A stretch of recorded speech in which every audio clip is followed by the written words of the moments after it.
our guest also. So, good evening. A very nice monsoon evening it is, and we botanists are all reminded of excursion time. But nevertheless, it's a feast to listen to good lectures in the evening with a cup of tea. And on behalf of Hindi Vidya Prachar Sametis, Ram Niranjan Jhunjhunwala College, I extend a very warm welcome to Dr. Nishita Desai, very young researcher. And definitely, TFR is our premium research institution. Madam, on behalf of our college and on behalf of IAPT, we extend a very warm welcome to you. And we also take the opportunity to thank IAPT Mumbai chapter for giving us this opportunity to host this wonderful RJC physics lecture series. So, with this, Rekha Madam, Yeah. thank you very much and please continue. Thank you, madam. I request our Mumbai Regional Council Secretary, Professor I'm sorry, Professor Mahesh Shetty, to talk about IPIT. Good afternoon, everybody. Good afternoon. Good afternoon, Dr. Nishita. It is our pleasure to have you here on this online platform to give a lecture on basic physics, fundamental physics. IAPT was started, Indian Association of Physics Teachers was established in the year 1984 by Dr. D.P. Khandelwal. This particular institution started working on voluntary basis. All teachers, physics teachers, people interested in physics education are all part of this. And all our activities are voluntary activities. The Mumbai Sub-Regional Council was formed somewhere around 1998-99. And it has been doing various regular activities to improve the level of teaching, learning of physics in various colleges, mainly in colleges. Summer school we are conducting for undergraduate students for last many years, and it is about 3 to 4 weeks, about 3 weeks program, where we make them do things that are missed out from the syllabus. On need-based things, we have enrichment lectures and workshop for degree college teachers as well as junior college teachers. This year we had a special problem designing workshop for junior college teachers. And we were also in the plan of summer school as well as a program for degree college teachers, but later due to pandemic things couldn't do. But then with the initiative of the president of IAPT, Dr. Vijay Singh, and Mumbai Sub-Regional Council, we came out with this idea of having online lecture series. The present series we are doing with the collaboration of Jhunjhunwala College, and we are planning to have collaboration with other colleges after this series gets over. The next, Somaiya College has agreed to be part of this. Okay, so we welcome you all, and especially the teachers who are over here. You are also, you are welcome to have collaboration with IAPT for providing such kind of online platforms so that we can have best of the people coming over here and giving lectures. Thank you. Thank you, Mahesh. Now I call Professor Ashish Kumar Yadav from the Department of Physics, RK College, to give the introduction of our today's speaker. Ashish. Thank you, Rekha ma'am. It's an honor for me to introduce Dr. Nishita Desai. She has completed her PhD from Harishchandra Research Institute, Allahabad in 2013 in elementary particle physics. After that, she worked as a research associate at University College London, Heidelberg University, and University of Montpellier. Her work consists of proposing new physics scenarios and giving predictive computational models based on them so that they can be tested at the Large Hadron Collider experiments, the very famous LHC experiments in Geneva. She is currently a Ramanujan Fellow at Tata Institute of Fundamental Research. Welcome, ma'am. We all are very eager to hear you. It's my humble request to all the participants, kindly mute their audio and video. If any question is there regarding the slides, then you can put that question in the chat box. Ma'am will try to answer parallelly in the session. Any general question regarding that talk, that will take it at the end of the talk. Okay. So I request Madam to start the session. Over to you, ma'am. Thank you. Thank you so much. So let me share my screen. Can you see my slides? Yes. Excellent. So thank you very much to IIPT and to Jhunjhunwala College for this invitation. And also hello to a lot of participants. I've been looking through the list and I see already some of my old teachers from Ruparel College and some other colleagues who have joined. So it's really nice to see your names, even though I can't see you. And yeah, thank you to everybody who's here. And I hope you'll find the talk interesting. So I'm going to tell you today a little bit about the search for new physics based on the kind of research that I do. So before we start, I just wanted to say something about questions. So I would encourage people to ask questions at any time. You can just put it in the chat box, especially if you don't understand why I'm saying something or if something I said contradicts your intuition. And every few slides, I will have this pause written at the right-hand corner of the slide, which is when I will stop for a few minutes and I will go through the questions that you sent. And if there are anything that are relevant to what I've been talking about, then I can answer them right away. And like what Ashish Kumar just said just now, that if there are some general questions, then we will take them at the end. Okay, so so one more thing that I should say, कि आप हिंदी या मराठी में भी सवाल पूछ सकते हैं, मैं दोनों भाषा पढ़ सकती हूँ. So it is not necessary if you are not comfortable in speaking in English to ask questions in English. Please feel free to ask questions in Hindi or Marathi as well. Okay, so let's go ahead. So the first question that everybody should ask when you look at this title is that why should there be new physics at all? Okay, and there are many answers to this question, and I'm going to tell you about one of the answers, and that relates to dark matter. So dark matter has been in people's minds since about 1930s, where the first observation was made for stars that are at the edges of our galaxy.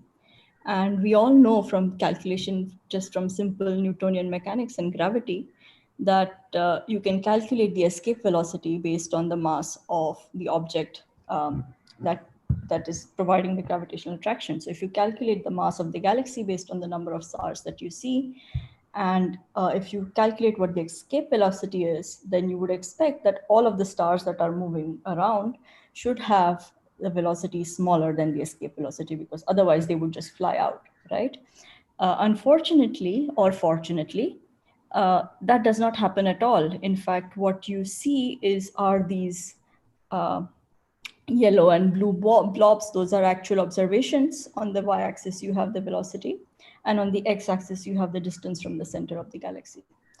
And the dotted curve is what you would expect from a calculation of escape velocity, and the blobby data points are what are actually observed. So how do you explain this? How do you explain that stars are moving much faster than the escape velocity? And one obvious answer that you can give is that the mass is not really just the stars that we see, but there is more hidden mass there. And so this was what was called dark matter. And there have been many, many observations since with more and more complicated technologies. And one picture that I would like to show you, just because it's very famous, is of the so-called bullet cluster, because it looks like a bullet when you look at the image. And what this image shows you is, so first let me just describe what you see. So you see the pink blobs here, which are actually the visible matter. Okay, so that is what you see in your telescope when you look for visible matter. And then the blue blobs is the reconstruction of what the mass would be based on how much the light from the galaxy is behind it bend as it comes towards us. So this was one of the successes of Einstein's theory, that light bends when there is a massive object. And so you can use how much it bends to calculate how much that mass should be. So using that and calculating that mass tells us that where the mass is really located is in the blue blobs, and it's much, much bigger than what you see in the red blobs. And so this is a very visual confirmation that there is some invisible matter out there that we don't really see, but that contributes a lot of mass to the universe. Okay, so this is so this kind of matter is being called dark matter. And I would like to stress again that dark means invisible or transparent. It does not mean black. So if you shine a light through it, light just goes through. Okay, so that's so it's yeah, English is unfortunately an imprecise language sometimes, so it causes some confusion. So I wanted to say that. Okay, so to summarize, what do we know so far? So we know that there is 5 times more matter in the universe than what we can see. Okay, and the invisible part is called dark matter. This kind of matter does not interact very strongly with dark matter. And how do you know that? You know that from this picture. So what is happening here is that 2 galaxy clusters are colliding and just passing through each other. And because of interactions in matter between protons and neutrons, you can see that the red parts have not moved very far away, but the blue parts have moved much farther away. And what that means is that they don't really interact at all, they just pass through. Okay. So that is one indication that it does not interact very much. The second is that it is not electrically charged. And this is also easy to understand because anything that is electrically charged essentially will give you some light. Because if you remember, for example, the hydrogen atom, you have this electrically charged electron and proton, and then you can put light in and it goes to a higher orbital and it jumps to a lower orbital and emits some light. So anything that is electrically charged can emit light essentially. So you would see it and it would not be invisible. And finally, that it is not relativistic. That means it does not move with anywhere near the speed of light. So it is quite slow. And the reason for this is that if it were very fast, then you would think that it would just break apart all the galaxies, right? So you would not have stable galaxies that would then later, you would have stars in them and that could form planets, and then we would not be alive. So these are the things that we know simply from requiring that the world is as it is, as we know. Okay, so then you can ask a lot of questions given just this basic premise. So first of all, you can ask, is there a particle corresponding to dark matter? What causes it? If you say that there is a particle, is there just one particle or many particles? So for example, when we look at ordinary matter, we know that there are many, many particles in the world, right? So just even fundamental, even if you just go into an atom, you have protons and neutrons, and then there are more complexities inside, which I will talk about. So it might well be that dark matter is also quite complex. It's not just maybe a single particle. Does it interact at all with ordinary matter? So again, that's a difficult question to answer because most of our observations have been based on gravitational observations. And gravity interacts with everything in an equal way. So it does not discriminate. So that does not tell us very much about how, if there are any other ways in which it interacts with ordinary matter. And finally, we don't know how much dark matter exactly there is in our neighborhood. And by neighborhood, I mean neighborhood on the astrophysical scale. So in our solar system, for example. And this is important because if we want to detect dark matter on Earth by using some kind of detector, then we need to at least have an estimate of how much dark matter we expect to hit that detector. So if we are in a sort of artificial bubble of some sort where there is less dark matter, then even though there is dark matter in the world, we might not see it because we are sitting in the bubble. So there are many questions that one can ask. But to understand how to go about designing experiments to answer these questions, first we need to know a little bit about what is already known. So let me see if there are any questions so far. No, just people introducing themselves. Okay. So, okay. Right. So what do we want to do in this talk? So there are three things that I want to do. So firstly, I want to tell you how to systematically look for clues that the physics that we know is not working anymore. Then what I want to do is to give you a simple overview of what is already known, which is called the Standard Model of Particle Physics, and a little bit of history of how we got there.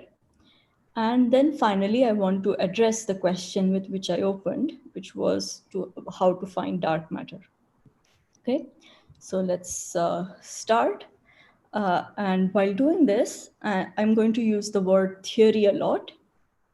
Okay, and in day-to-day speaking, we use the word theory to mean an idea or like a hunch, which is used to explain a situation. Okay, and therefore when a lot of people, especially people who are not scientists, hear the word "there is a theory" or "I have a theory," they seem to think of it in the terms of it's completely unproven and it may be very wrong or something like that. But when a physicist says the word theory, it is a very specific meaning, and the meaning is that it is a mathematical description. So you can use this theory to write down mathematics and make prediction. And so that is what I mean when I say there is a theory. And physicists also use the word model and theory interchangeably. So when I say standard model, it just means the standard mathematical theory that has been accepted by a lot of experimental verification. Okay, so that's how you understand a theory. And the first concept that we are going to talk about today is about the concept of length scales and how physics might be different at different length scales. So what do I mean when I say that? So we study, for example, the motion of objects using Newton's second law, right? And we write down how a ball would move. So for example, parabolic motion and so on. Very simply, and we don't really need to understand how each electron in each atom in the ball moves to understand how a ball would move if I throw it with a certain speed and making a certain angle. So, so that's what I mean, that at this scale, at the scale of you and me, of everyday, our everyday experience, we can describe most things very well by Newtonian laws, and that's fine. That does not mean that they are wrong, essentially, but that when you go to very small scale objects, you might have different laws that become apparent. And then you have to work out the smooth transition between these two descriptions, and that's perfectly okay. Okay, so here I have a graphic, excuse me, of what I mean. So 1 meter is about the size of a human being. Most human beings are adult human beings are between 1 and 2 meters. And so I have a zebra illustrating our normal experiential world. And you can see that world just by your eyes or by using glasses if you are like me. And as you go to bigger and bigger objects, you might need telescopes, for example. And as you go to smaller objects, you might need microscopes. However, the laws that determine the phenomena at these different scales change. So obviously we know that the motion of the Earth around the sun, for example, or the motion of galaxies and so on, is given by gravitation. So at that scale, gravitation is the most important force that you need to worry about. At our everyday scales, the most important force is electromagnetism. And why do I say that? So I'm sitting in a chair. Why don't I just fall through the chair? So we know already that there is gravity acting on me, pulling me towards the center of the Earth. And the reason that this doesn't happen is because the electrons in my body are repelling the electrons in the chair, and so that we don't just pass through each other. So everything that happens in our observational, experiential world is mainly governed by electromagnetism. So it governs how DNA folds and how different chemicals react with each other, how your brain chemistry works, everything that we understand. If you go even smaller, then you pass on from the classical relief. So up to now, everything that I said was classical in the sense, if you know the starting point of every single particle in the world, then you can determine how it will end up after a certain amount of time, because we know how the equations describe this motion, okay? But then if you go to very, very small particles, this thing breaks down. So this idea breaks down, and you have to enter the realm of quantum mechanics, which relies on certain probabilistic ideas. And this has been very, very well tested. And we use them now to describe, for example, atoms, the properties of different materials. They are the reason, so quantum mechanics is the reason why we have lasers, for example, which is why we have phones. Yeah, you can't see phones. And so on. So then you can ask, is this the end of the story? What if you go even smaller? And of course, you can go even smaller than the atom, and you can go to the nucleus of the atom. And you see that there are protons and neutrons there. Okay. And then you can ask, is there anything even smaller? And to see if there is anything even smaller, you have to go to experiments so there's this small picture at the bottom. So you're now so small that even microscopes cannot really see what you want to see. So you have to design a new kind of microscope, which is what this Large Hadron Collider experiment is. It is a kind of a microscope. And what you see there is a kind of collision event where you have two protons that are hitting each other, and then what is inside is sort of coming out, okay? And so if you go to these length scales, which are very, very small, you need different different forces to explain phenomena that you observe at these scales. So, so this is sort of an overview of the range of scales that we can observe so far, and the different kinds of forces that dominate phenomena in those ranges. So I think there are some questions. Yeah. Okay. Okay, so the first question is, the way we can say all chemical elements are discovered because we have integer number of them and all cells in periodic table are filled. Could we say before discovery of dark energy that all forces were known? Yeah, it's not exactly like a periodic table in that sense. Yeah, I don't think we can make a statement like this. So I'm sorry, I won't be able to give a more detailed answer. The answer relies essentially on certain spin properties and so on of these particles. But it does not tell us anything about so the success of the periodic table was this, right? So once you identified that the atomic number was the fundamental quantity, you could fit in boxes everything that was already known, and then you had in some boxes that were empty, and you could say, yes, we expect an element to fall here, and then you could go out and look for that element. Sorry. So you can't do something like this for force carriers, I don't think, at least from my understanding. Okay, so general relativity does not see dark matter. General relativity does see dark matter. That is the only way we observe it, right? So when I showed you this picture or this picture, so this picture in particular, we see bending of light from galaxies behind this object.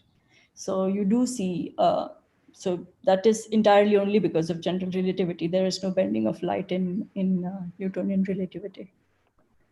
If dark matter doesn't interact with matter, how can we experimentally detect its presence? I will talk about that. Is there any relationship between dark matter and dark energy even at the quantum level? We have no idea. So first of all, we don't know what dark matter is, and we even more don't know what dark energy is. So whether they are related or not is a question even further away. I did not understand bending of light from your slide. Okay, so this is Okay, I will not be able to explain in detail, but I can give you a hint of where to look. So the first time when Einstein's theory was confirmed, what they did was they flew out to see this eclipse. And the idea was that if light bends, then you should be able to see a star that is actually behind the sun. Because it will be dark, the moon will cover the sun, so it will be dark enough to see any stars that are just around the sun. And if the light bends, then something that is behind the sun, the light will bend and you'll be able to see it anyway. So that's how they confirmed general relativity. And that's what they are doing here. So this is called lensing. It's called gravitational lensing. So gravity bends light in the same way as if you would have put a lens in the middle. Can we collect dark matter to black holes? So there is no direct connection. You can have black holes even without dark matter. But of course, you can use dark matter also to make black holes, because the only thing it cares about is how much mass there is. Okay, I think we'll stop here and we'll take more questions later. Okay, so let me continue. Okay, so what I want to do now is to give you a brief history of how we got here. Okay, so some of this, of course, will be known to you already. So in the 1860s, which seems a very long time ago now, the periodic table was first made. Okay, so that the idea that there is an atomic number and that each element is fundamentally described by the atomic number. And this atomic number doesn't change in chemical reactions. Then in the 1980s, there was a phenomenon discovered which could change the atomic number, which was radioactivity. So it transforms one element into another. And people found alpha and beta particles, which were later, of course, found to be helium nuclei and the electron, respectively. So again, the electron was discovered in the very same year. And so every charge that we measure now is measured in the charge of the electron. And just because of convention of what was called positive and negative at the time, the electron was given charge -1. Okay, so now we have the electron, and we have, okay. So then in the 1910s, Rutherford began his experiments, which were really a very, quite genius thing to do, in fact. And what he tried to do was to see what exactly the atom is, this fundamental object of an element. And he did this by throwing other things at a target. So he started with a target of a gold foil and bombarding it with alpha particles. And this is an important technique which we have refined and we use even now, which is you probe one thing by throwing other small things at it. Okay, so this is something that we use even today. And of course, what Rutherford found was that you have a strong concentration of positive charge, and then you have some electrons around this positive charge. So this was the picture of the atom in the 1910s. Okay, so this is something that's important because we will be using the same technique of throwing things at each other to observe the insides of them. So to understand this further, we have to understand another important concept, which is the conservation of energy and momentum. So the statement is quite similar, which is if you have two objects coming in and two going out, the total incoming momentum is going to be equal to the total outgoing momentum, and total incoming energy is going to be equal to total outgoing energy. Okay, so this is something that is fundamental in the way we understand our world. So this is something to remember. And this is used specifically in what is called scattering. So on the left, you have the idea of a fixed target scattering, where you have a target and you have something else that comes and hits it, and it either breaks into two or something happens and then you have some more stuff coming out on the other side. What you can also do is change your frame of reference.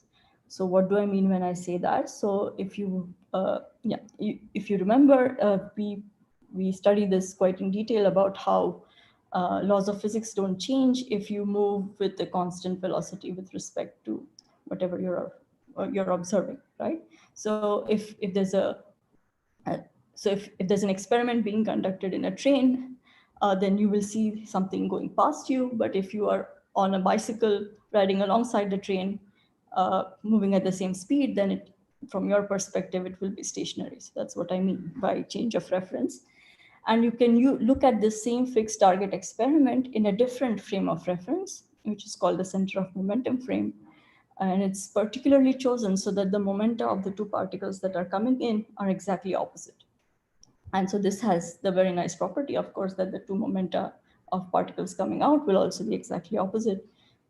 And then the total energy is essentially just the sum of the energy of the two incoming particles. So it simplifies calculations significantly, excuse me.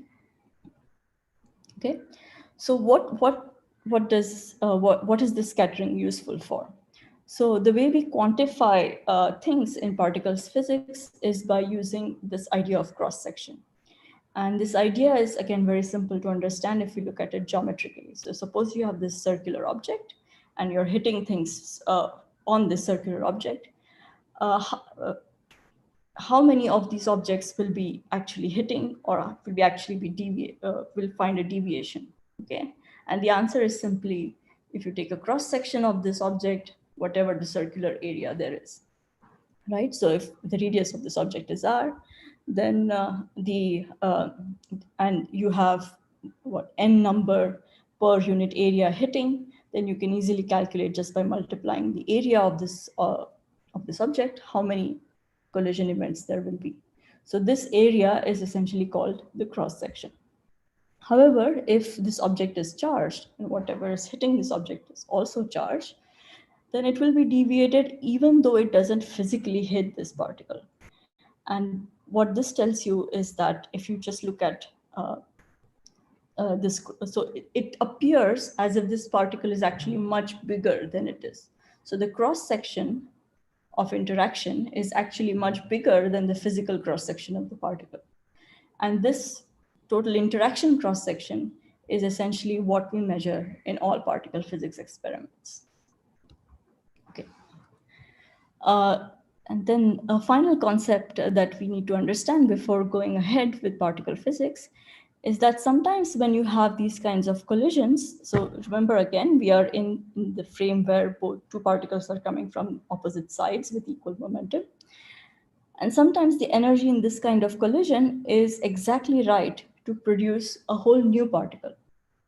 So again, if you remember historically, there is this equivalence between energy and mass. So you can turn mass or rest mass into energy and vice versa.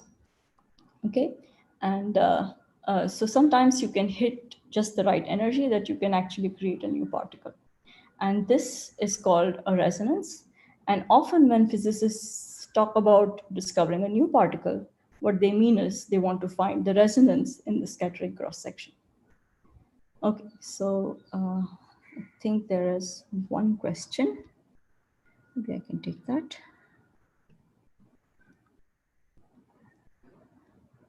Bending happens for both regular and dark matter. Yes, bending, it does happen for both regular and dark matter. Okay, so since there are no more questions at the moment, let's go ahead. Okay, so everything that I said so far is summarized by this simple equation. So if you take the cross section of interaction and the luminosity, which is the number of particles per unit area, then that gives you the number of collisions. Okay. And a lot of times in particle physics, what you do is you just count the number of collisions with a specific final state. And when you have different theories, each different theory will give you a different number for what kind of collisions you will get. Okay, and that's how you test your theory. So, so what do I mean when I say different kinds of final states? So here is an example from the discovery of the Higgs boson, which was awarded the Nobel Prize in 2013. And what this graph shows you, so on the x-axis, you have the energy of 2 photons, okay? And on the y-axis, so there's 2 panels in this graph, so ignore the lower panel for the moment. And on the y-axis, you just have the number of events that have been observed. And what kind of scattering has been studied here? So it's 2 protons which go to 2 photons, or 2, yeah, so photons is the particle, photon is a particle of light. So if you look at that, then you see that there's this very smoothly falling curve. And then suddenly in the middle of the smoothly falling curve, you have a resonance. Okay, so this is what I mean when I say that there is a resonance. And this is how you can find new particles, for example. Okay. So yeah, so this is again just summarizing what I said. So you can calculate cross sections based on your current theories. You can make experiments to test whether this observation is different from what your theory predicts. So that's one way to say that there is something wrong and you need to find something new. Another way is if you find some unexpected resonance in a cross section. So you look at all possible kinds of final states. And if you find some kind of unexpected resonance, you can say, oh, maybe there is something here. And finally, is another way of looking for new physics is to find violations in fundamental conservation laws. So I already told you about 2 conservation laws, conservation of momentum and conservation of energy. So if at any point, so these have been both really extremely well tested, right? So if we suddenly find in some situation that there is a violation of conservation of momentum, then we have to sort of postulate what could be causing this apparent violation. So because we know that there cannot be a fundamental violation, so what is causing the apparent violation? And we'll come to an example of that in the very next slide. And this example is that of beta decay. So what happens in a beta decay is that a neutron emits an electron and turns into a proton. Okay, and we know now from our experiments that the proton and neutron both carry spin half, and the electron also carries a spin half. And you can just by addition, you can see that you cannot add 2 halves and still get a half. And so this is essentially a mismatch in total angular momentum. So spin is angular momentum. And so you can ask, of course, where did the missing momentum go? And the easy answer to that is that there must have been a particle that carried this momentum, but we did not see it, so it must have been invisible, or which means it was neutral. So this is why in the 1930s a new particle was postulated, and it was called the neutrino, which means the small neutral one in Italian. And the next question that we can ask based on this observation is that is the neutron then made up of a proton, an electron, and a neutrino? And that might seem like a logical thing, but actually the answer to this is no. And it took a very long journey to see what exactly is inside the neutron. So that's the journey that we're going to take now. Okay, so these are the particles that were known till 1935. So there was the proton, the neutron, the electron, and the neutrino. And absolutely everything that we see, all the elements, all compounds, everything that forms stars, planets, you, me, everything is made up of just these. So for some time, people believe that physics is done, we understand all of these. But nature was not so simple. So in the 1940s, people started to observe these particles that seem to come from outer space. So they hit our atmosphere and they cause some luminescent activity. And if you can take photographs of them and try to see what they are and try to infer their mass and so on. And so people did that in the late 1940s. And what they saw was that these particles actually are neither the proton nor the electron, but seem to have mass somewhere in between. So they were called mesons, and nobody really understood what they were. Okay, so there are many such things that were discovered, and so people kept doing more experiments. People kept doing also trying to collide 2 electrons together, or tried to collide electrons and protons together, and so on. And so while during these collisions, they also found things that look like this. So this picture is actually of a photographic plate, of a photograph of what is called a bubble chamber. So bubble chamber is a chamber a big drum filled with liquid. And when a charged particle passes through it, it forms small bubbles. And then you can just take a photograph of this and see what exactly has been formed, what exactly has been forming inside. So what you can see in the center is the big collision event and a lot of things coming out. But you can also see these things marked A and B, which seem to come from a single point, but that point does not actually coincide with the collision point. So what this tells you is that there is some kind of, again, a neutral particle which does not leave bubbles that has been created. It travels for some distance and then it decays back again into what is observable. So there were lots of such particles that were found in the late 1940s and 1950s. In fact, almost 20 of them or so, and nobody knew what they were. Through all of this confusion, the answer was finally thought up by Murray Gell-Mann. And what he said was that protons and neutrons are actually not fundamental, but they are made up of other spin half particles called quarks. And these quarks have a weird kind of charge. So they're either charged 2/3 or -1/3. And then you can make up combinations such that you get a whole number of charges. And you can make all such combinations. And you can, in fact, fit proton and neutron very nicely into this diagram. Not only that, you can predict that all of these other particles will have similar masses, and you can actually go and measure them. And you can actually produce them now in the lab, and you can measure their masses, and you can prove that that this theory seems to be quite good, seems to describe it quite well. So then it seemed at this point that protons and neutrons are then made of quarks. So how do you go about confirming this a bit more? And why don't we see the quarks themselves? So we should be able to just see a free quark running around.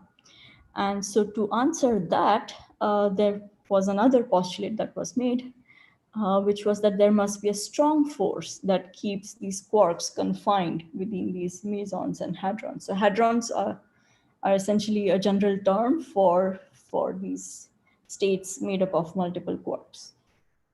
Okay. And this seems very arbitrary at this point. Like, I mean, okay, you first postulate something that is already very strange, and then you postulate something on top of that, which is even stranger. So how would you go about testing this kind of thing?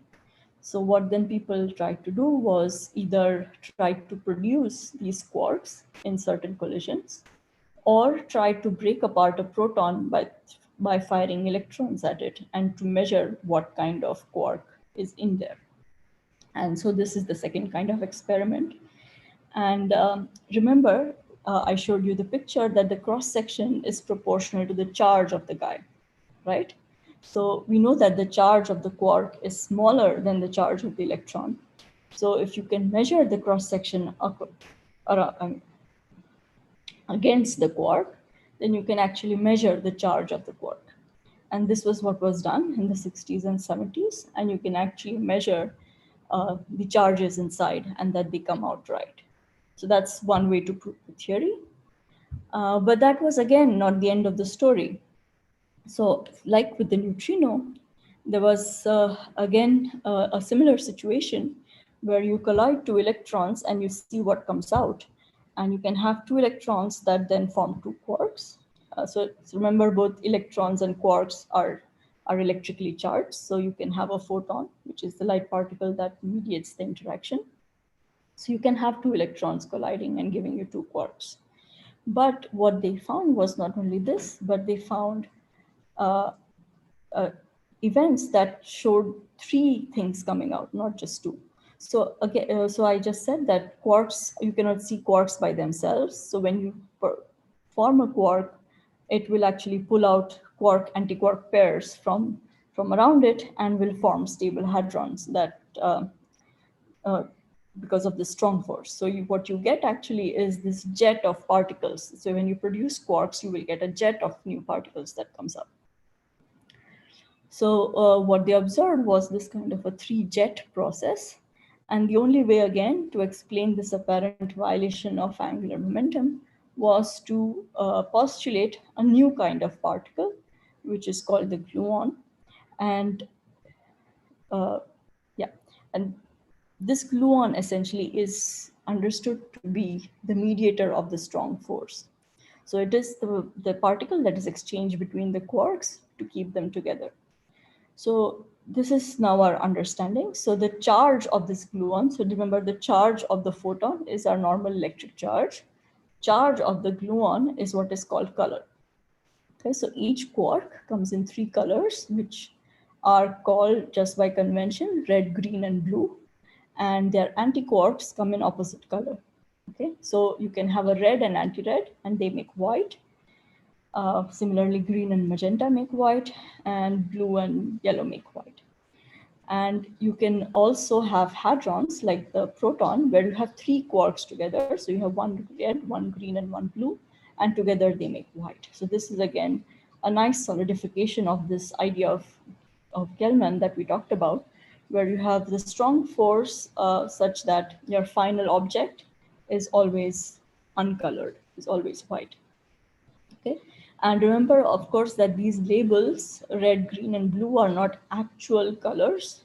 So these objects are much, much smaller than the wavelength of light corresponding to color, right? So we know what the wavelengths for each color are.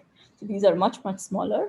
These are just labels, and they're convenient because they have these nice properties of making white, and everything that's white is stable. So that's why we use them. Okay. So then this too is unfortunately not the end of the story, because some of the mesons that we discovered actually turned out to be sort of cousins of the electron. So you found this mu and tau, which have exactly the same electric charge as the electron, but are heavier.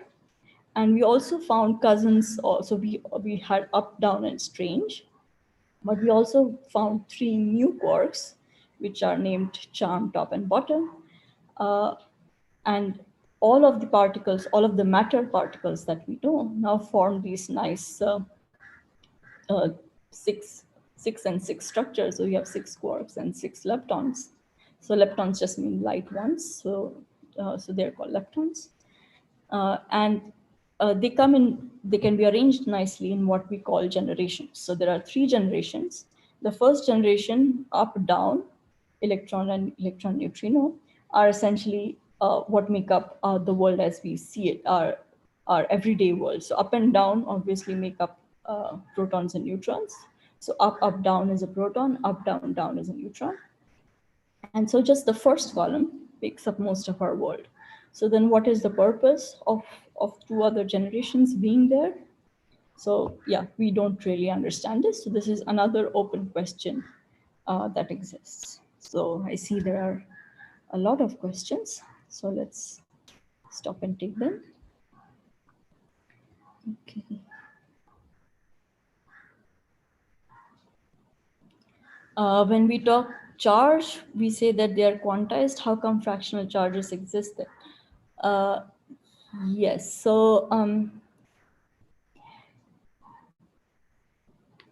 we know that they are quantized, but we don't know what the fundamental quantization is. So you can as well put everything in terms of 1/3. So the down has 1/3, up has 2 times 1/3, electron has 3 times 1/3, and so on. So you can't have an arbitrary real number so far, but you could do this without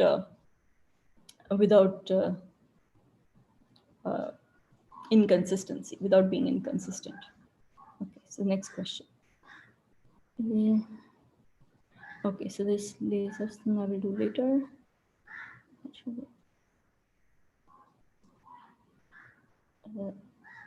Okay, so the question about if quarks are invisible, what can we say about colored quarks is not really a well-formed question. Quarks are not invisible. It's just you cannot see them in isolation. And then finally, free protons and neutrons turned into quarks left to themselves. No, protons, well, neutrons are not stable. They will beta decay into proton, electron, and a neutrino. Protons are stable as far as we know. They have a lifetime at least longer than the known lifetime of the universe. So it's actually the other way around. So you don't have quarks that exist freely, but they will clump together to form protons and neutrons.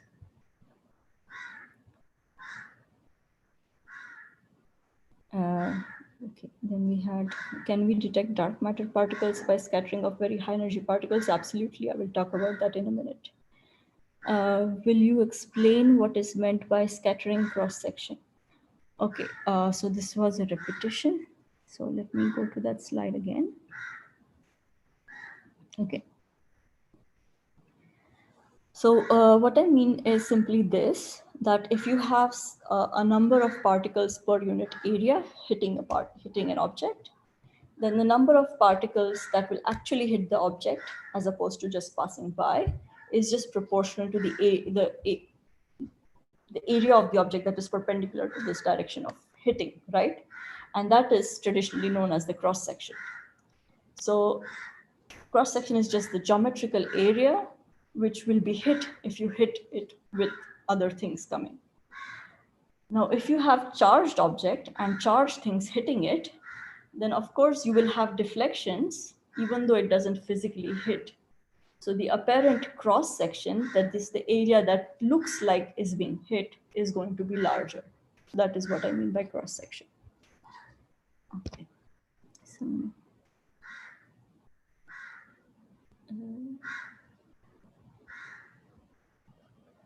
So there's a question about wave picture and particle picture. So I'm choosing to say everything in the particle view because it just makes it simpler. But when we actually write equations for these, they are written in terms of the wave behavior. So what you do, you actually write it in terms of, for example, the Fourier modes, which you can only do with waves. So it's just when you conceptually explain things, it's easier to write it in to speak in terms of particles. And do quarks have any lifetime? Yes, quarks do have lifetimes. In fact, the most famous example of this is the top quark, which is the heaviest, which has a lifetime so small that it decays before it can pull out other quarks and become a hadron or a meson. So that is the only quark that decays before hadronization, as we call it, and which is why it's very useful in particle physics experiments. It gives us a lot of extra information because of this property. Okay, why is bubble formed in bubble chamber during passing of charged particles? Yeah, I think this will be a bit hard to explain without going into the details of things. So yeah, I will not take this question here. But yeah, I can pass on my email and then you can write to me and I can explain it to you in detail later on. Okay, so okay, so we were at generations and we can continue our talk. So so what I want to do now, I gave you a lot of information. So what I want to do is sort of put it together in some sort of, not exactly a periodic table, but in some sort of scheme. Okay, so what are kind of fundamental properties of a particle? You can think of its mass, you can think of its spin, you can think of its electric charge and color charge. So these four properties will essentially describe a particle for you. And in our current understanding, all matter particles have spin half, and all particles that mediate forces between matter particles have spins either 0 or 1. So mostly spin 1. The only spin 0 particle we know is the Higgs boson. Okay, so I'm just going to tell you a little bit about more spin 1 particles that we know besides the photon and the gluon. And this has again to do with beta decay. So remember, we asked the question, is the neutron composed of one proton, one neutron, and one proton, one electron, and one neutrino. But the answer is no, because you can actually describe it by postulating these extra W bosons, which carry charge and then which then decay into this electron and neutrino. So these were actually produced and measured in 1980s at CERN. And these Ws come with partners called the Z bosons. And these are neutral guys and therefore decay into a positive and a negatively charged particle. So you can actually look at these and then reconstruct the mass back of the original particle. And if you look at the cross section again, you will have this very nice resonance at exactly the mass of the Z. So this is a process where you have E plus E minus go to hadrons, which means via quarks, and then by the exchange exactly of one Z boson. And the exact mass of the Z boson can be measured by looking at this nice peak.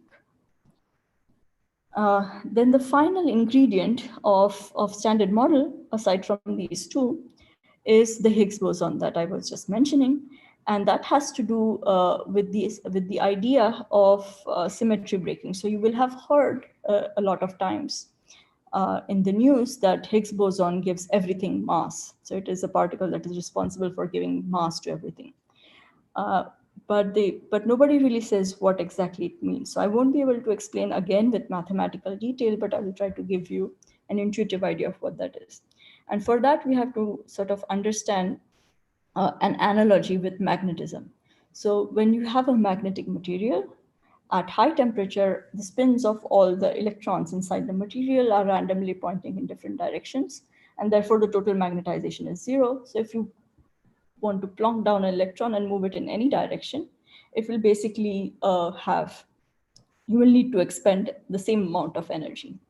However, in the magnetized phase, where all the spins of all the electrons point in the same direction, if you want to move an electron in a perpendicular direction, then you will have to expend more energy than to move it in the same direction.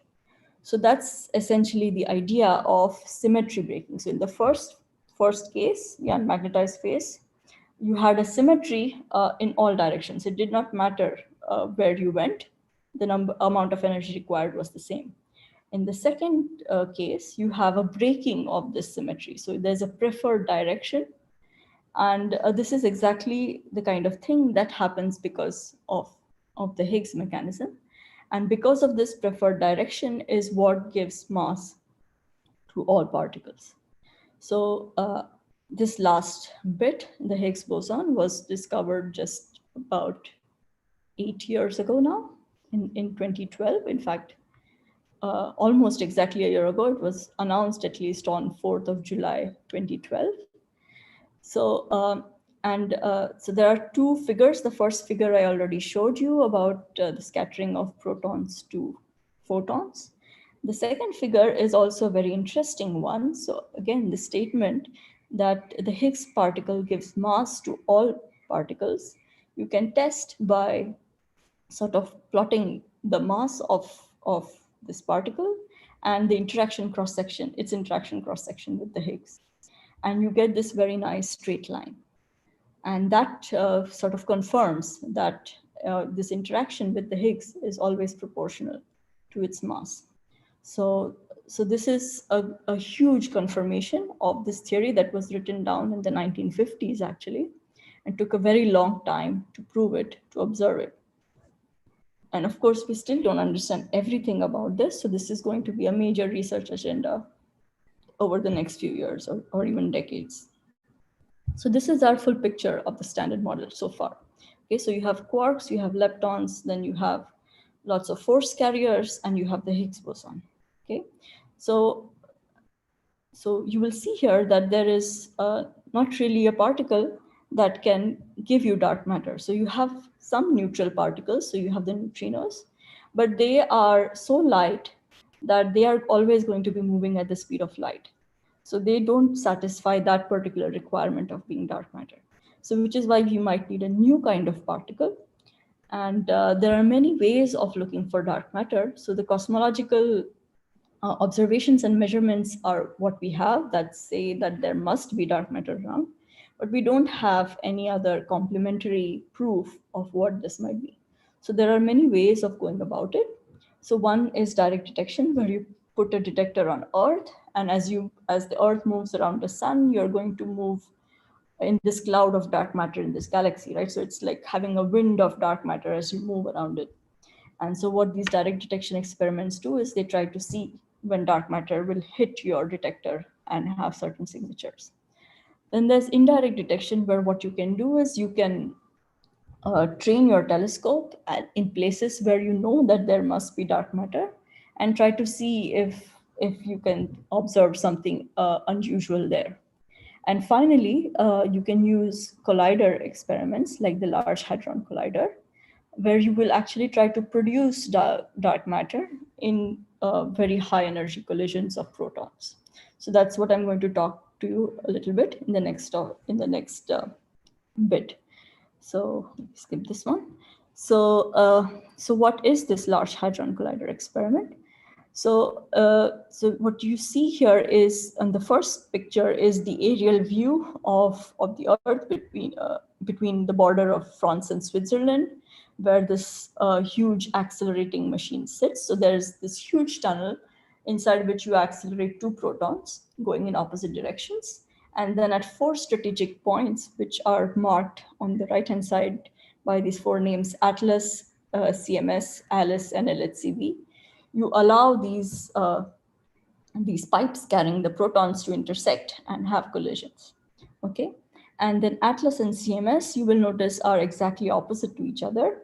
And that's because they are multi-purpose experiments that are designed to see anything that can happen. So they are the most general thing that we can think of, the most, yeah. So, I mean, they're not specialized detectors in that sense. ALICE looks at collisions of heavy ions and not protons. So you have to have a special run where gold ions are going around, for example, or lead ions are going around and collided at ALICE. And LHCb is a special experiment designed to study properties of the B quark, essentially. So it's very, very rich in what it can tell us. So it's a very specialized experiment for that. India has a lot of universities in India have physicists who work in the CMS experiment. So India is a big part of that. We don't have anyone in Atlas. So yeah, okay. So that's a little bit about the LHC. Then there's just some pictures. So if you have this huge machine, it needs a lot of people and a lot of fancy technology to manage it. And this is a picture of the control room of the accelerator complex. And you can see many monitors where they monitor all kinds of electric fields and magnetic fields and everything that you can think of. So there's that. This is a picture of the CMS experiment. Like I said, India is part of CMS, and they allow you to go down into the tunnel of CMS experiment, and you can. So these are some of the pictures that I took. They are not pictures from the web, and you can see that there are many wires. So you have these tiny strips of detectors that are very fine and can make very fine measurements, and loads of wires coming out of every single piece of electronics that you have to read out and put into a computer to finally make sense of the data. And just to give you a scale of how big this is, so you can see a little bit of the wheel on the top left-hand side, and you can see how much that wheel would be with the scale of humans. So the whole experiment is about 6 floors high. Okay. So this is a more useful diagram of what CMS looks like. So this is again a slice of the CMS experiment. So there's the collision point in the center, and then you can see that there are concentric detectors going on the outside. Okay, so the very first detector near the collision point is called the tracker.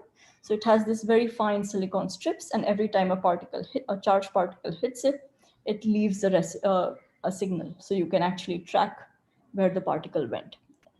Then you have the electromagnetic calorimeter. So that's a dense material that stops electrons or photons, and you can measure its energy. Then it's not marked in here, but you can see a gray. Okay, we'll come to that. Yeah. Then you have the hadron calorimeter, which essentially stops protons and neutrons and measures their energy. And then you have the superconducting solenoid, because this whole assembly is actually placed in a magnetic field. And the reason we do that is that the magnetic field will bend charged particles. And by calculating that bend, you can actually figure out how fast the particle was going.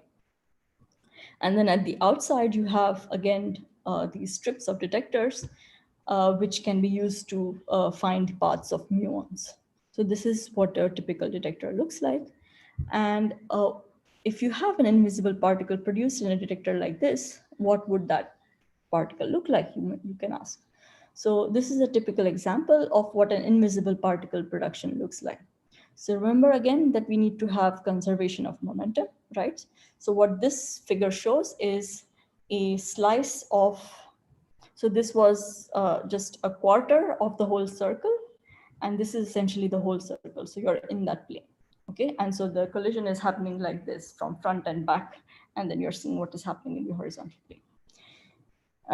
And you would expect that because there is no momentum in the X and Y direction, so everything is coming in the Z direction, you would expect that the total momentum should be really symmetric in all directions, right? Because momentum conservation means everything is zero.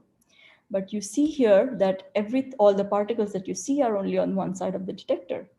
And so you have to postulate that there must be something that is invisible that goes on the other side. So if you want to see dark matter, this is how you would see it.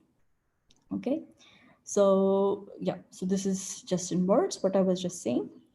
So this kind of an event is called an event with missing momentum, okay, which is an obvious thing to call it. And so how would you detect dark matter is that you would count the number of events with large missing momentum, and you calculate using your theory how many such events you would get from the standard model with just neutrinos. And if you observe far more events than what you predict, then you say that there must be something more. So that could be one way of detecting dark matter. So, so this is again something that I want to say is that you hear a lot about saying that we don't know what dark matter is, but we know a lot about what dark matter is not. So we have performed many experiments about, so we make a postulate, oh, maybe dark matter is this, we can detect it in the following way. And then we go out and try and detect it. And if we see nothing, then we can rule out that particular theory. Okay, so that's what I mean by that. So you can reverse the argument and you can say that you can rule out dark matter if it would have been seen in that particular situation. And this is something that a lot of physics experiments do. So again, if you are from the scientific community, you might have heard that people don't want to publish negative results. But in fact, in science, it can be very important to say that you didn't see anything in a particular situation so that people know what kind of theories work and what kind of theories don't. Yeah, okay, so let me just skip this in the interest of time. I just want to tell you a little bit about exciting new result that was announced just last month. And it came from this experiment called the Xenon 1-ton experiment, which is an experiment of direct detection. So they have this large detector. So what this picture shows is a huge water tank. And there is a poster on the water tank that shows what is in the water tank. Okay, so you can see on that poster that there is another hanging barrel in the middle, and that barrel contains a lot of liquid xenon. And when you have dark matter that hits the liquid xenon, it displaces the xenon nuclei when it hits it, and this causes luminescence, and you can detect this luminescence at the top and the bottom of this detector. And you can use that to calculate what was the energy of the particle that hit it, for example. And you can use this to try and look for dark matter as the Earth goes around the sun. So you will observe all around the year and you will make certain observations. And this was the result that they showed So again, on the x-axis is the energy of the recoil of the nucleus, and on the y-axis is the number of events of that kind that you see. The red line is what they really expect, and the black dots with error bars are their observations. So you can see that at the lower end, you have this really anomalous behavior. It does not behave at all as what we expect from theory. So this was a very exciting result, and this result is generating some 10 new papers every day that are being published by the scientific community. So yeah, so there's lots of excitement happening. So what happens next when you have an observation like this? So what the experiments do is they want to keep taking more data. They want to make sure that it's not just a fluke. Okay. Then they need to make sure that they have modeled all their known backgrounds well. So what do I mean by background? It's things that happen. So for example, because of impurities and so on, that would give a similar signal. So you have to model that really well. And they have to calculate what kind of contaminants there are and so on. So this is what the experimentalists will do. And what the theorists will do is they will think of all new kinds of models, all new kinds of theories that can explain this kind of behavior. When you write a new theory, you have to make sure not only that it explains this observation, but that it doesn't contradict any other null results that have been published earlier. So it's a much more complicated job to find a nice theory like this. And even if you write a theory that explains this, that is not the end of the story. You have to find a new kind of cross-check to confirm that it is indeed your theory and not something else that is causing this effect. So yeah, this is keeping everybody quite busy. And I'll end with this slide, which sort of shows you where we are on the energy frontier. Okay, so on the top, there is just this one axis that tries to show you the range of masses different kinds of particles have. So it's in this unit called electron volts, which is a common unit that particle physicists use. But what I want you to notice is that the neutrinos are very, very light on the scale. So they're on the very left. And the top is the heaviest, which is on the rightmost. And the LHC, the machine that we currently have running, is about 10 times, or rather 100 times the energy that would be required to produce a single top. So we produce lots of top quarks at the LHC. And maybe there will be a future machine even 10 times more. And at the bottom is the current running plan. It'll be altered a little bit because of the COVID crisis. But essentially what it says is that you expect that the current LHC run will be till about 2030. And then beyond, there might even be an even more powerful machine that runs in its place. So I'll end here. Thank you. And I'll take questions if okay. There are questions. Yes. So I saw also that somebody had raised their hand, but I guess they took it down again.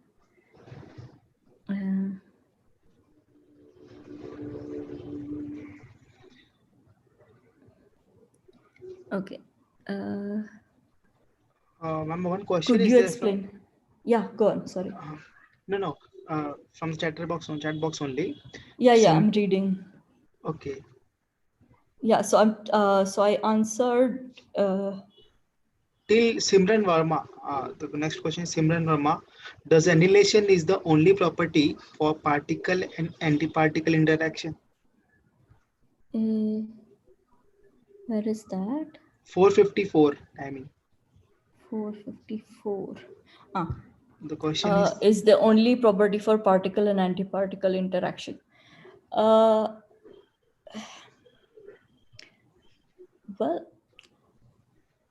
yeah, it's no, not necessarily. So you can, for example, have E plus E minus going to E plus E minus.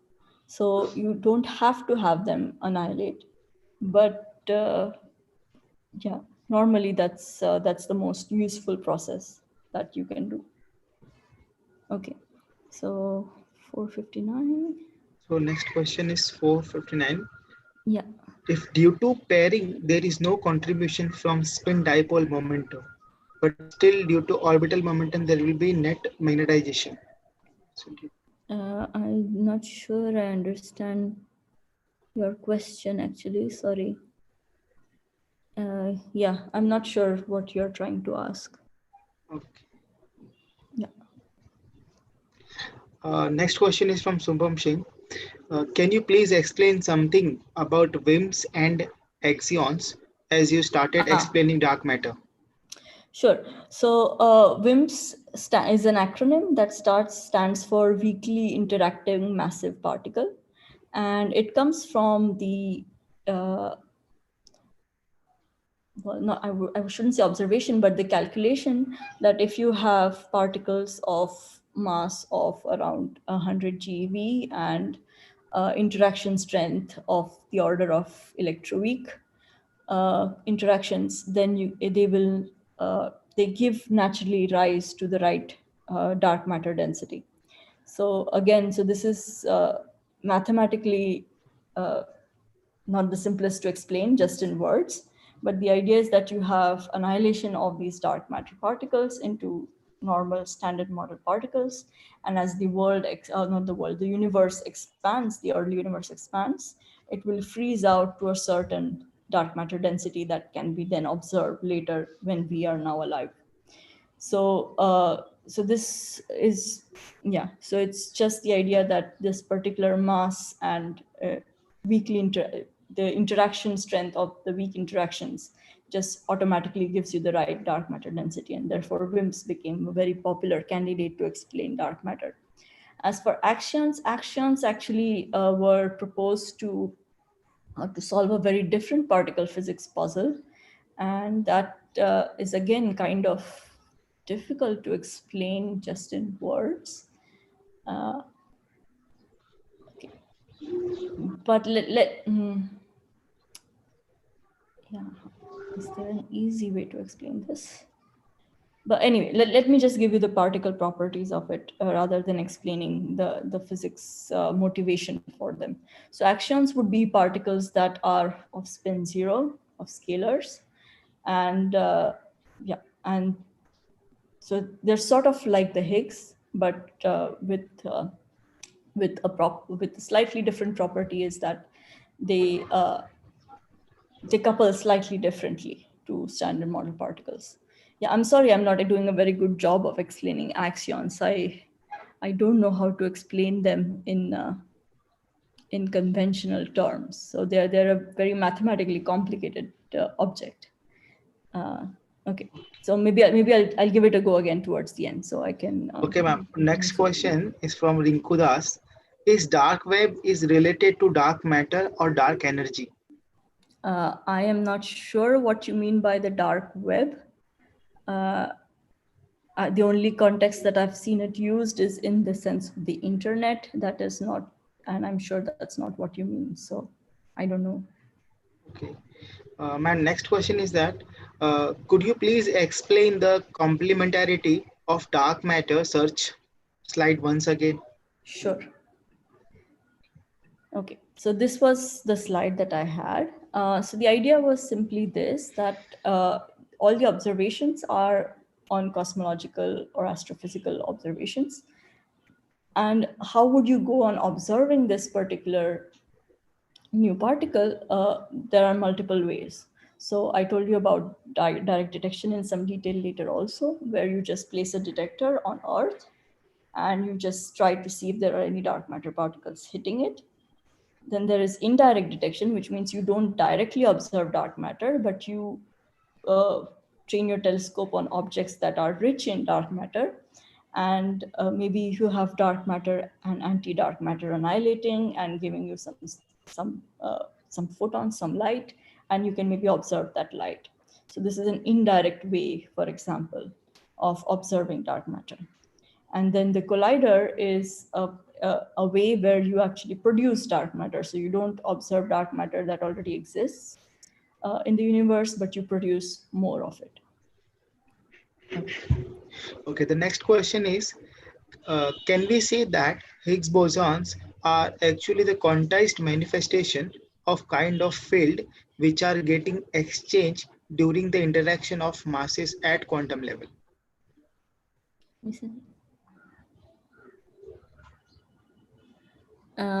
Yeah, again, so this question is, so of course the Higgs, all particles are quantized manifestations. So that is our default understanding. So whenever I say a photon or I say an electron, it is always a quantized manifestation of the field. So that is always true. Next is, ma'am, what Yeah, is the... no, hold on. I've not Okay. finished answering.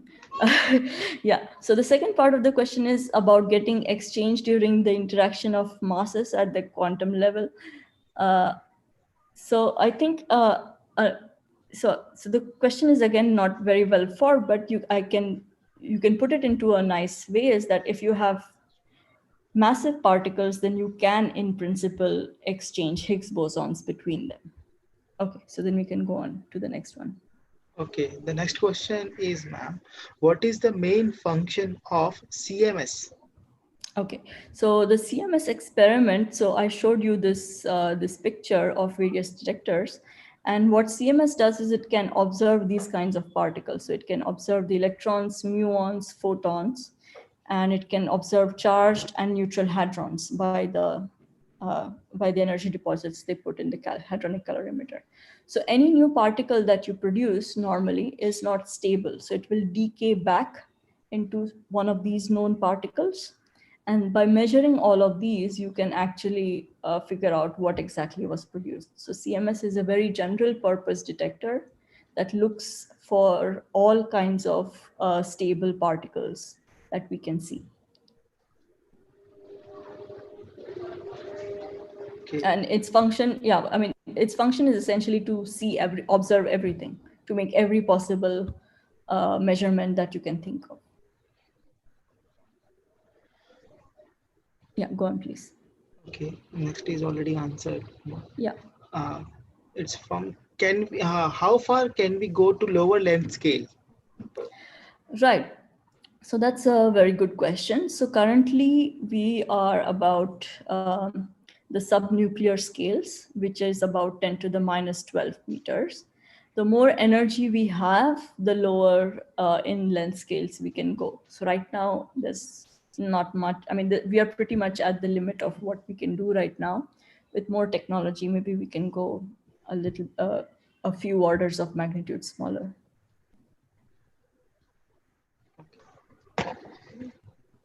Shall I go to the next question, ma'am? Yeah, yes, please. What if universe we see is just 4D space-time projection of a higher dimension? What if there exists 7D atom and molecule forming hyperdimensional structure which contributes to the extra mass? Well, if you have a theory in mind, feel free to write it down and give the mathematical consequences of it. I'm sure experimentalists will be more than happy to search for what your predictions are. I mean, yeah. I mean, you can always think of more things. So what if is the question, right? So you have to write down exactly what the consequences of this theory is. Yeah. Ma'am, next question is, what is quantum gravity? So the quantum gravity is an idea of being able to write gravitational theory in the same formalism as we write all our other interactions at the moment. So the way we understand gravity right now is entirely classical in terms of Einstein's relativity. But if you go to very, very small length scales and in very, very massive conditions, like for example, when you're studying black holes, then you would have your gravitational interactions of the same strength as you have your ordinary electroweak or strong interactions. And so then you have to be able to write both of these in the same kind of theory.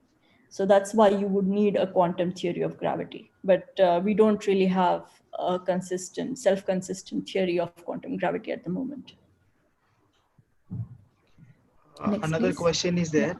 Yeah. Where does the right axis end Is there an upper limit on electron volt scale as to what to expect as the largest massive particle in this zoo of particles?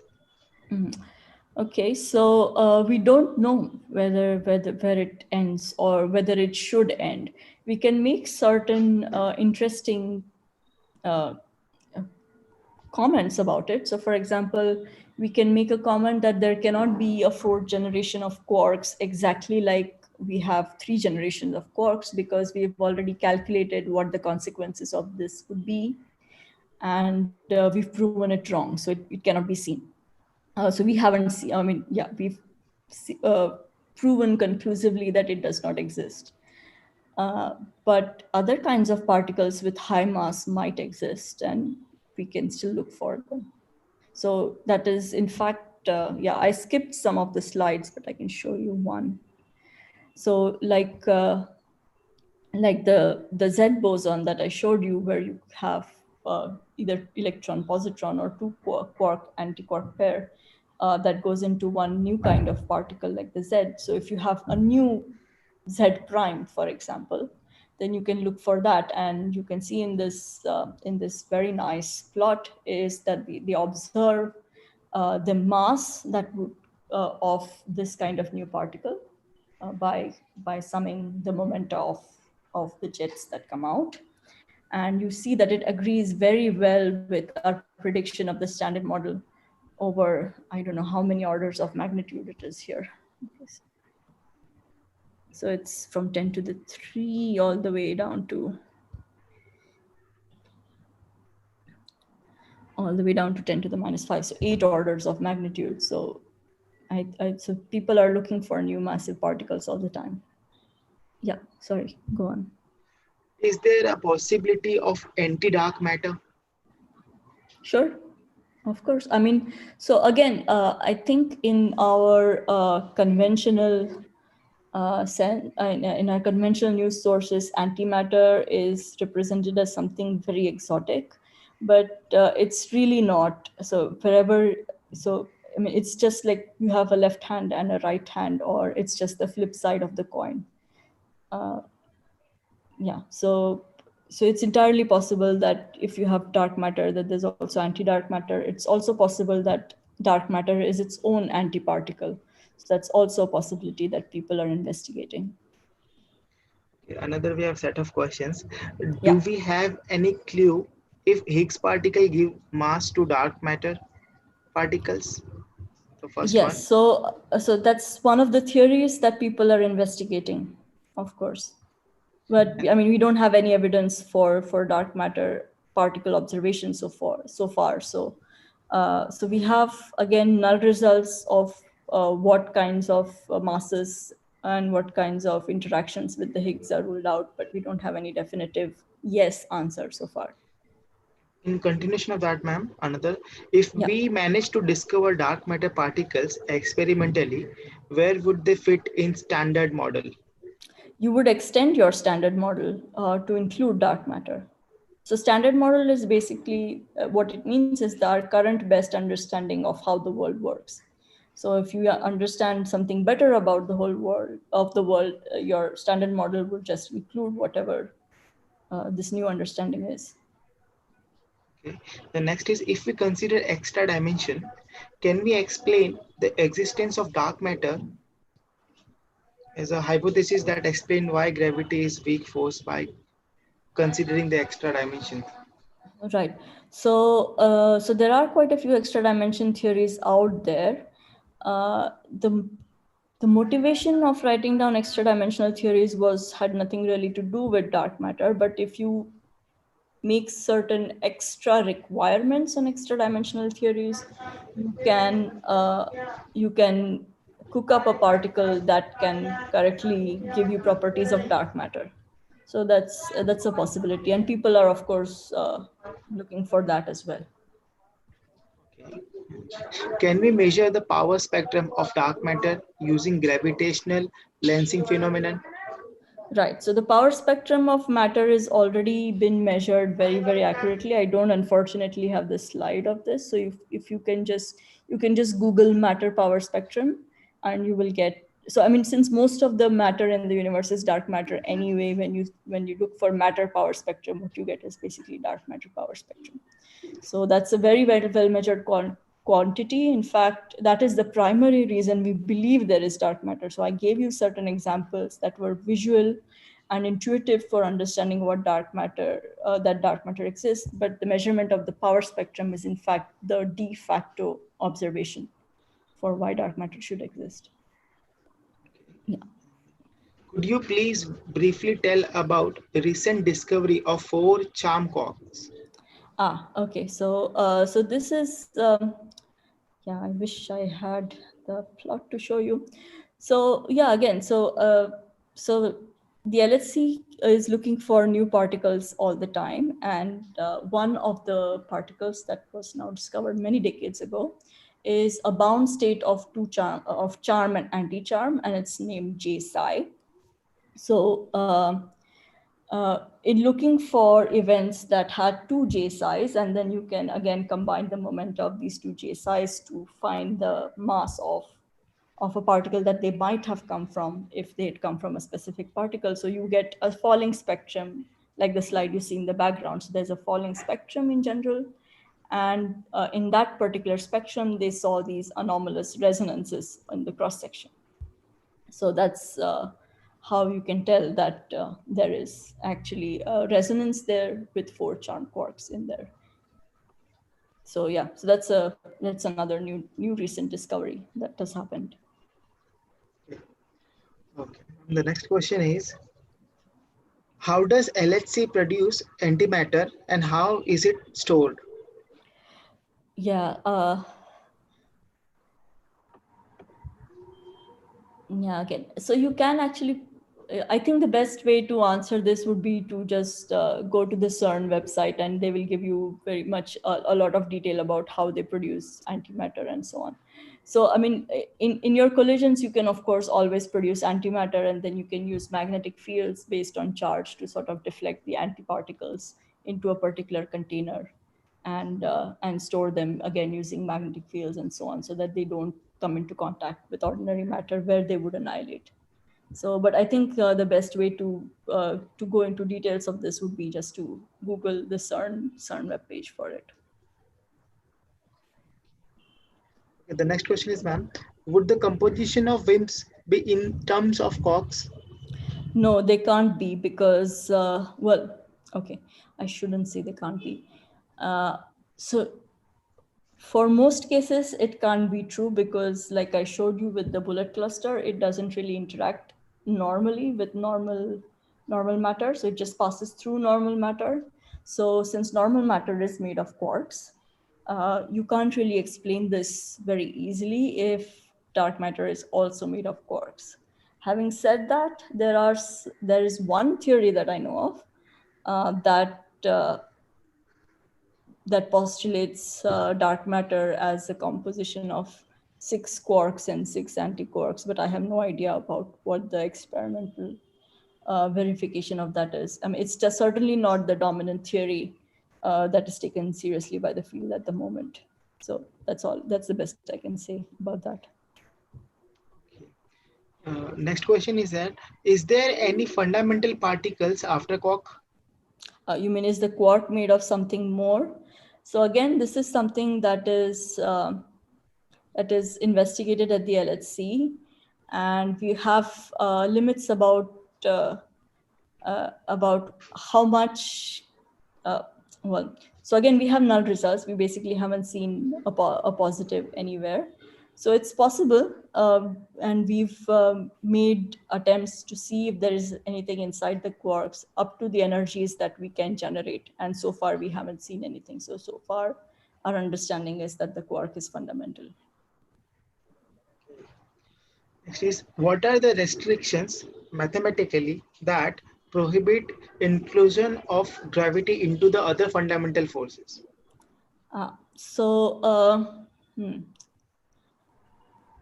Okay, so I'm not again sure how to address this in a simple way, but okay, let me attempt to answer it. It might not be very simple answer though. So the way we actually write down our theories is by writing down something called the Lagrangian, which is a quantity which you can roughly think of as the kinetic energy minus the potential energy. But the way we write it down for all kinds of fundamental fields is by ensuring that, oh God, how do I say this? By ensuring that there are only certain powers of the fields or their derivatives that are allowed. Because if you have too many powers of, so by powers, I just mean x square, x cube, and so on. And you can write this down for each different kind of field, but it is very hard to write this down consistently for the gravitational field. So you can write it down, but it becomes inconsistent at high energies very fast.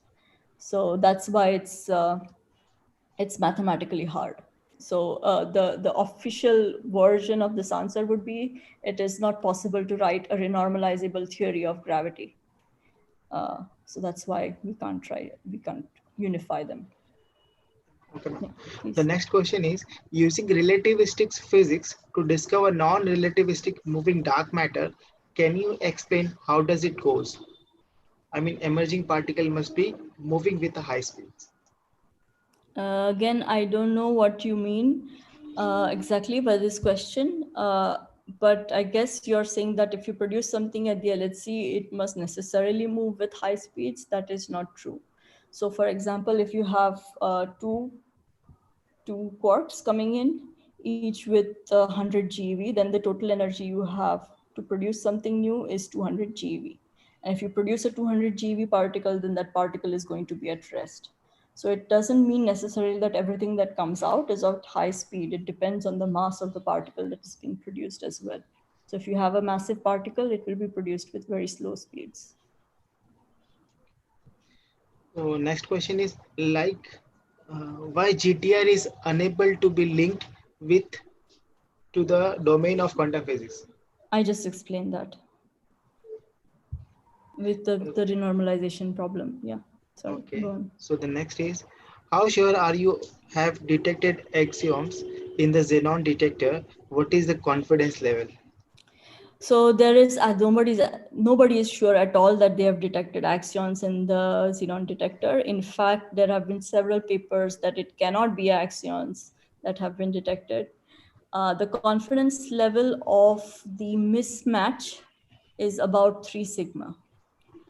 But it does, 3 sigma. So I'm not sure again how well people know the idea of sigmas, but 3 sigma is basically, I think, less than 1 in 1,000 chance that it is by fluke.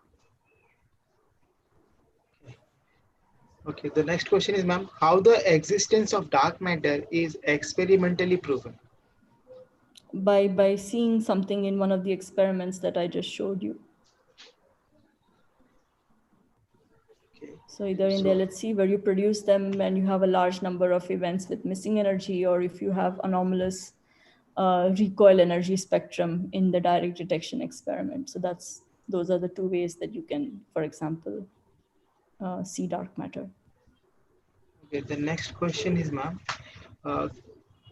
can you comment on the relationship between standard model and string theories that we often hear as theory of everything? Okay, so string theories are theories that sort of attempt to do this consistent combination of gravity and these fundamental forces that I talked about. Yeah, okay. So the way, so my knowledge about this is not great. But let me tell you what I know. So the way you can write string theories consistently requires 11 dimensions of space-time. And then to bring them down to 4 dimensions that we observe, you have to sort of collapse 7 of the dimensions. Okay. And if you want to connect it to the standard model, you have to find a precise way of doing this. And as far as I understand, nobody has been able to find it. So string theory has a lot of interesting and tantalizing properties in that it can explain all kinds of particles by just just different properties of strings, and it can also incorporate gravity without contradictions and so on. But right now they have not made any testable predictions or direct connections with the standard model as far as I know. Okay, ma'am. Next question is, there is some work which associate dark matter as a manifestation of vacuum energy. How particle physicists will approach if dark matter is not in the matter form? Okay. So if this is the same Vaibhav Raut as one of my batchmates, hi Vaibhav. I'm not sure what you mean. I don't know about this work where dark matter is a manifestation of vacuum energy. Dark energy is a manifestation of vacuum energy. I don't know of any work where dark matter is a manifestation of vacuum energy. Sorry. Feel free to send me an email. Yeah. Okay, ma'am. The next question is, could you please comment on utilization of ultra high intensity, ultra short pulse laser in particle physics experiment?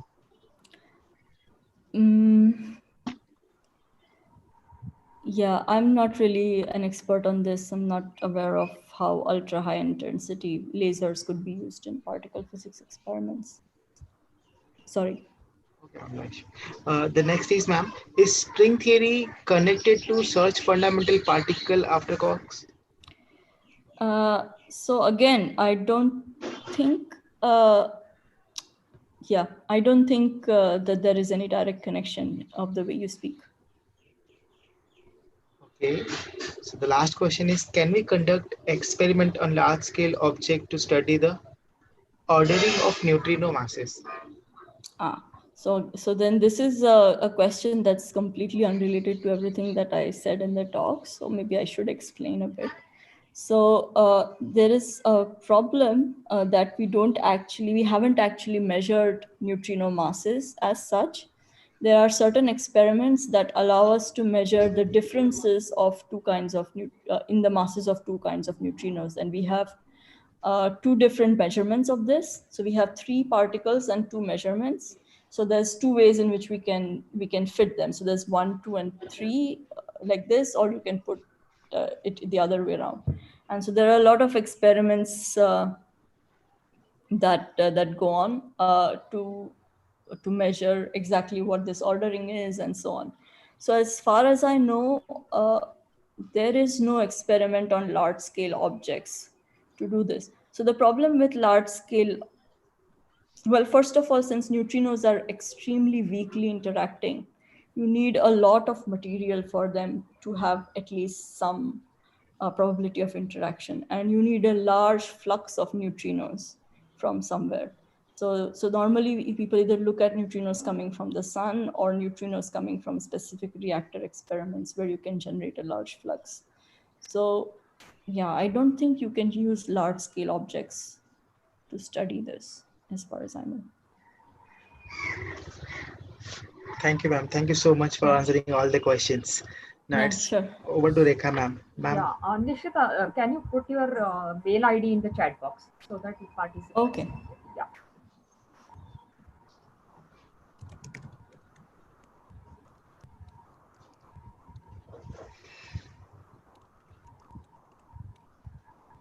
Yeah.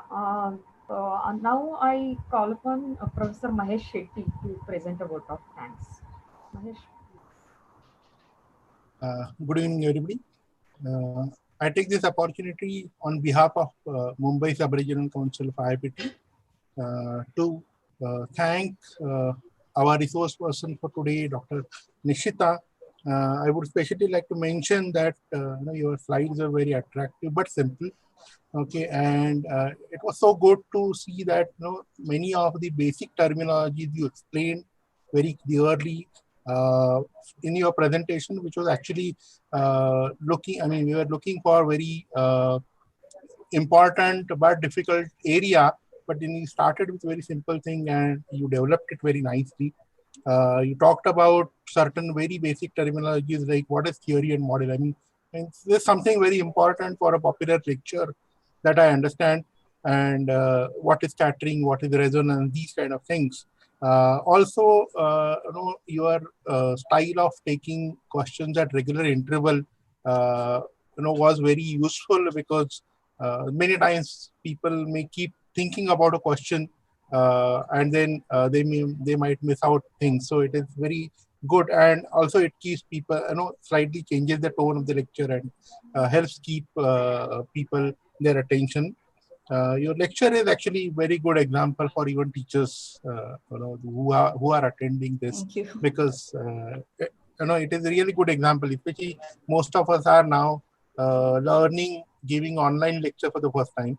So listening to these kind of lectures really help us that how we may go ahead further. I take this opportunity to thank the Hindi Vidya Parishad and RJC College, Dr. Usha Madam, Dr. Koravankar sir, and the staff of Physics Department. Rekha Madam is very much part of Mumbai Sabarsi, so she's part of us, our own. Yeah. Okay, and I also thank all all participants, okay, who made our program successful. Thank you all. Thank you, Mahesh. It gives me a great pleasure to announce our next lecture, which is going to be the last in this series, of course. The first series, which is announced by Mumbai Sabarsi. On Thursday, that is 9th July, we are going to meet again at 4 o'clock to listen to Dr. Ram Ramaswamy from IIT Delhi. He is going to talk on chance and chaos. So I request all the participants to again join us for this lecture and enjoy, try to be with us. We will be coming with Dr. Ram Ramaswamy exactly on Thursday at 4 o'clock. With that, I thank one and all for joining, and thank you, Nishita. A great lecture. Yeah, I would also like to Yes. say thank you all for listening to me, and I'm sorry if some of the things were No, complicated or difficult to explain, or if I could not answer all your questions. We can understand there are some limitations to your talk also, and as we spoke before that we wanted to have it very simple right now. So I think your participants will get in touch with you with your mail ID, and they will be extremely happy, I think, to interact with you. So thanks once again, and we will be associated with you. We'll be troubling you. Your cooperation with us will be really Thank you. taking Thank us. you for Yes. asking. Yes, we definitely would like to have a cooperation with you. So thanks a lot. Thank you, everyone. Yeah. With that, I request the host to please end the meeting. Okay. Okay. Thank you, madam.